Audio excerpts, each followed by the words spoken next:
Yun, tamang palengke muna tayo. Nag-request si Master ng bulalo. Siyempre, ihaw na din tayo ng tilapia. Tas yayain natin ang Duma family. Ito, sweet corn. Ganda ng kulay, panama sa bulalo to. Yan, ito lang naman mga lahok nun. Simplihan lang natin. Tapos ito, liempo. Mekos-mekos na natin yan. Insan.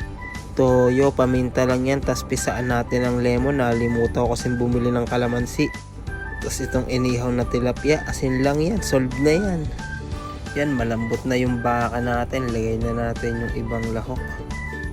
Patong na lang natin yan dyan. Lalambot na yan. Tara, ihaw naman. Yan, ubos na yung papel. Hindi pa rin nagbabaga yung uli. Gamitin na lang natin yung pinagbabawal na teknik. Yan, tamang ihaw na, buti walang mga sinampay. Pagkaluto, tara serve na natin. Liempo. Sausawan. Siyempre, di mawalang kanin. Tilapia. Sarap. Siyempre, ang pinakamasarap, bulalo. Sana masarap yung luto para magustuhan nila. Yan, lunch is served na. Pero hindi pwedeng mawala ang juice kasi baka maheblad ang damatan. Lalo na si Ermat. Insert Tati Cat and Tinang. At yung anak ko na naglalaro. Tara, kain na. Baka busog kayo.